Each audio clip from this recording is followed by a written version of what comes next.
We have won the Great War. Now we will win the last war.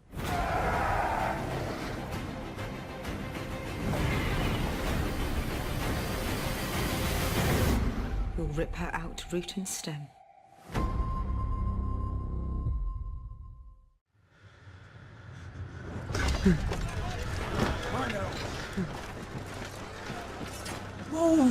We've been building towards this for so long now. You think back to the very beginning of the very first episode, and it's beyond the wall where the White Walkers are stalking a group of rangers. So this is the culmination of one of the key storylines in the whole show. And this is for everything. We've been talking for a long time how the Night King's forces have been growing in power, and most of the living have been kind of openly disdainful of the threat, and now there's no choice but to fight it.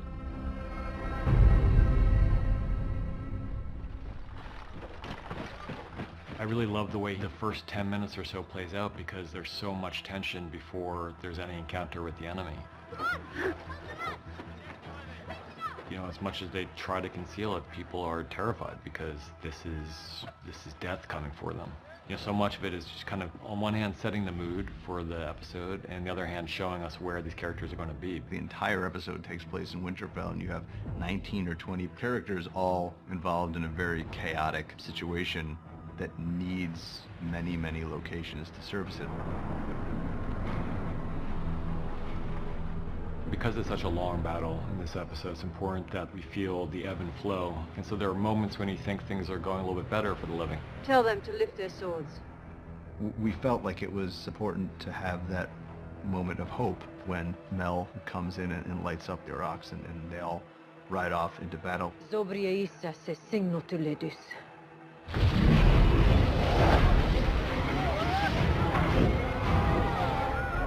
We wanted our characters to feel like maybe this is all going to work out. Maybe things are all going to be okay. We've seen how devastating a Dothraki charge can be just with their regular swords, and now when they're galloping into combat with flaming Araks, it's what could possibly stand against that? What they see is just the end of the Dothraki, essentially. They have a plan, and it's important to wait for the Night King to reveal himself and then have two dragons against one dragon and a really good chance of defeating him. One thing that they couldn't have foreseen was Dany's reaction to seeing the Dothraki decimated. Jon is the person who wants to stick to the plan, but the Dothraki aren't Jon's. They're not loyal to Jon, they're loyal to Dany. And I think that Dany can't bring herself to just watch them die, and so the plan starts to fall apart the second she gets on her dragon, so he does too, and then we take it from there.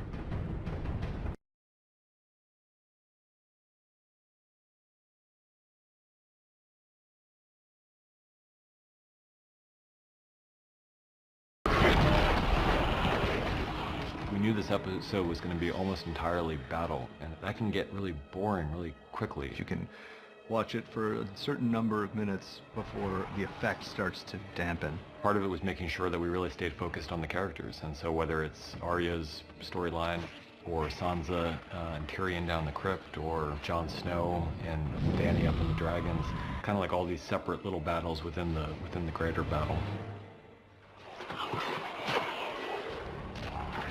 Lyanna Mormont was supposed to be a one-scene character, and then we met Bella Ramsey, and we realized that we would not be doing our jobs if we kept her as a one-scene character.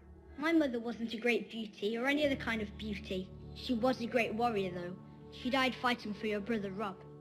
We knew that you can't give a big death to everybody who dies in this battle, because which would have been too much, but there also, if she were to die, there was no way to not make a moment of it, so that's where the zombie giant comes in. It just did add a whole level of complexity to that moment that I'm sure a lot of people would have been okay with not having there if we had demanded to cut it, but I think they also understood why we needed to give one of the strongest, smaller people in the show a chance to go out taking down one of the strongest, larger things we've ever seen in the show.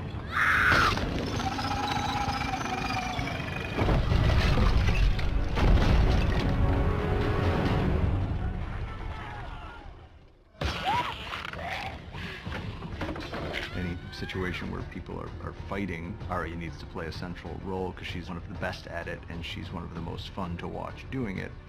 Even for Arya, she can't take on a horde of whites by herself, and especially when her head gets smacked, she's no longer at 100%. It's just about survival at that point. Otherwise, she's completely unstoppable, and she never loses her cool, and that's amazing, and it's a lot of fun to watch, but it's one note. So we decided that almost rewinding the clock on who Arya Stark is to back before she became the sort of magical figure that she's become would really be interesting. It would also give us a chance to change up the nature of the story we were telling.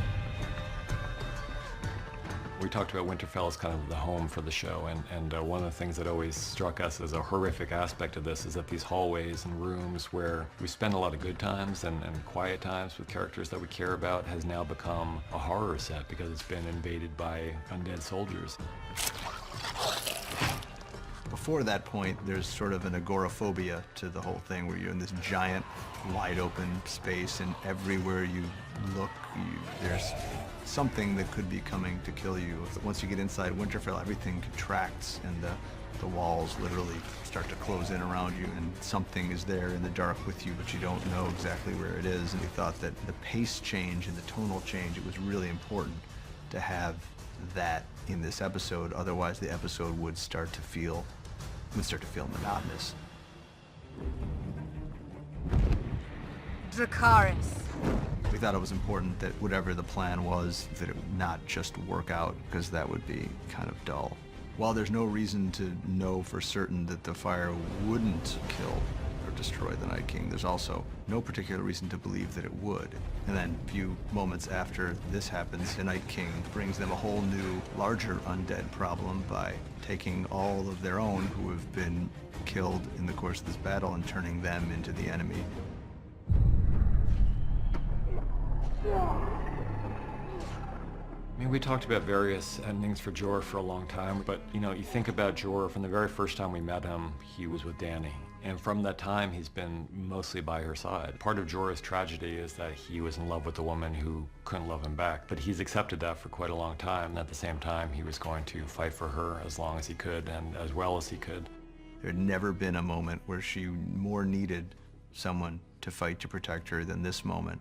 And if he could have chosen a way to die, this is how he would have chosen to die. So it was something we thought would be powerful to give him.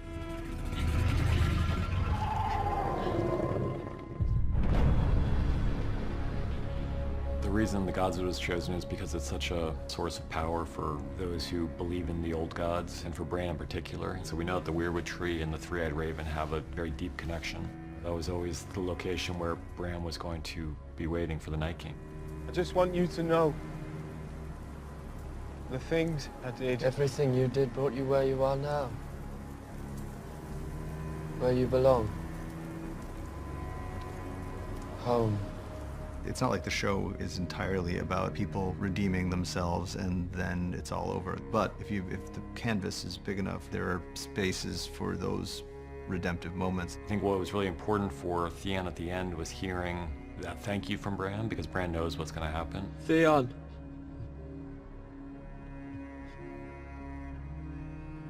You're a good man. Thank you.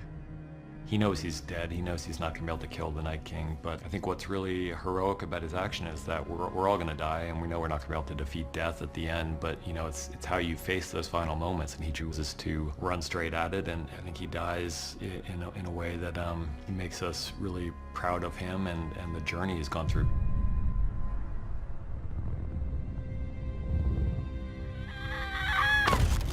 For God, I think it's probably 3 years now or something, we've known that it was going to be Arya who delivers that fatal blow. She seemed like the best candidate, provided we weren't thinking about her in that moment. One of the great things about having this many people you care about in a sequence together is that you can kind of pull people's attention and focus to people that they care about a lot, like Jon and like Dany, Theon and Bran, not to mention Tyrion and Sansa in the crypt. So you're going all over the place with people who you're desperately worried for, and hopefully you forget about the fact that Arya Stark ran out of that castle with the battle drums playing and going towards some purpose, and we don't know what until it happens. We hope to kind of avoid the expected, and Jon Snow has always been the hero, the one who's been the savior, but it just didn't seem right to us for this moment.